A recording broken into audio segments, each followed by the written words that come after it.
Hello friends, it's Wild Willie, your personal guide to outdoor adventure. Welcome to Wild Willie's Outdoor Adventures. Boy, have I got a lot to catch you all up on. I haven't been able to send out a video since Good Friday. Or Black Friday, I mean. As many of you know, we went out early. They told us to get out early on Black Friday and look for specials. So me and Crazy Cora went out in the woods real early, 4 daylight. And we waited around on Black Friday for the specials. Now, we never did really see anything. We found a couple of weird looking mushrooms that we'll talk about later on a different show. I don't know if you know this or not, but Black Friday was invented right here in Southwest Missouri. And so it was kind of special that we were getting to celebrate it here, but we never did find any specials. Now, you also know that Jeffrey went down to the school to read to some fourth graders or third graders, whatever it was, and he was reading them a book called Catcher in the Rye, which wasn't a very good book for third graders apparently.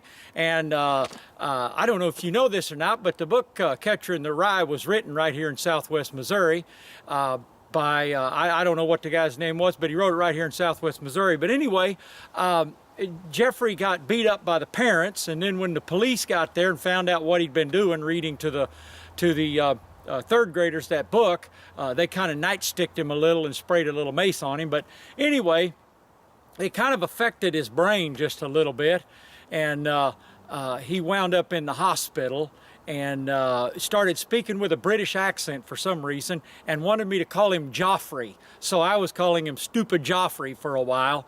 But anyway, I'll tell you a little bit more about what happened to him in just a second, because I want to thank one of our viewers, Mr. Kent Sword, who sent us in an instructional video on how to run a steel chainsaw. Now, I got to tell you, was I ever shocked. Apparently, you start that thing and it runs the chain. You don't have to just saw with it. So that was kind of cool. So I took it down to the steel store and I said, hey, apparently there's a little bit of confusion here.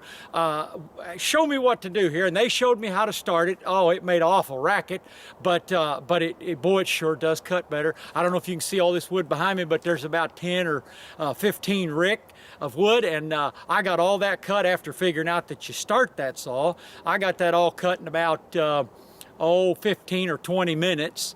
Cora was splitting and stacking, and she's got those big forearms that from churning butter, and strong old country gal, so she got the wood stacked up pretty quick. So anyway, we got up about 15 rick of wood in about 30 minutes, so that was pretty good. Well, anyway, let me tell you more about Jeffrey. Jeffrey, when he heard that chainsaw start, it startled him. I'm sorry, Joffrey. He was out in the woods with us, and that chainsaw starting up startled him a little, and he took off running like a scared tomcat, and he ran slick into a great big red oak tree. I don't know if you know this or not, but red oak trees were invented right here in Southwest Missouri, and we imported them to all the other different states that have them. There's, I think, 11 or 64 states now that have the red oak tree. But anyway, he ran slick right into that red oak tree, banged his head, knocked him out colder than a cucumber. So we ran over there, and we didn't really know what to do. We kicked him a little bit. He didn't move, so we just figured we'd let him kind of rest there for a little while. And so we let him just rest, and stupid Joffrey laid there. And when he woke up, guess what, folks? He wasn't speaking with a British accent no more. He knows his name, Stupid Jeffrey. He does talk with a little bit of a lisp now that he didn't used to have, and he walks kind of sideways. It's kind of weird looking. He's looking one direction like that and walking over here, kind of like a guy with a lazy eye that kind of shoots over here and one goes the other way, and you don't know which one to look at, so you keep moving around when you're talking to him, trying to figure out where. Well, anyway, I'm getting off the subject. So Jeffrey kind of walks kind of sideways, but he now has straightened him up a little bit.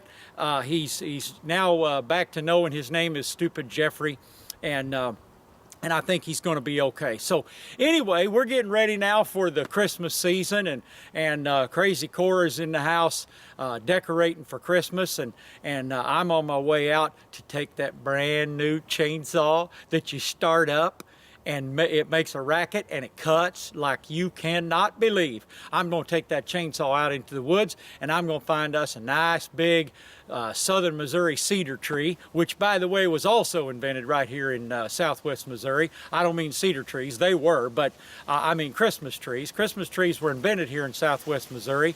Originally, the Christmas tree was put out in the yard and people, you would hang stuff on it, like fruits and popcorn and berries and stuff, and then people would come by and they would taste stuff from your tree, and then you could go by and taste stuff from their tree, and it was a fun time. People used to walk around and sometimes they'd get their tongue froze to the berries, but you know, it just a few bad things have to happen once in a while, but no problem. Everybody survived and it was a good time. And anyway, pretty soon we decided to move it indoors, and now we have what you know is the modern day Missouri Christmas tree. That's what it used to be called, Missouri Christmas tree. Now they just call it the Christmas tree because now it's all over the place. So anyway, this is Wild Willie and Crazy Cora, and of course Stupid Jeffrey standing here with Jeffrey, stop licking that wood.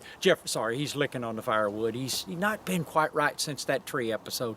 So anyway, we're saying so long, and we'll see you next week, and Merry Christmas.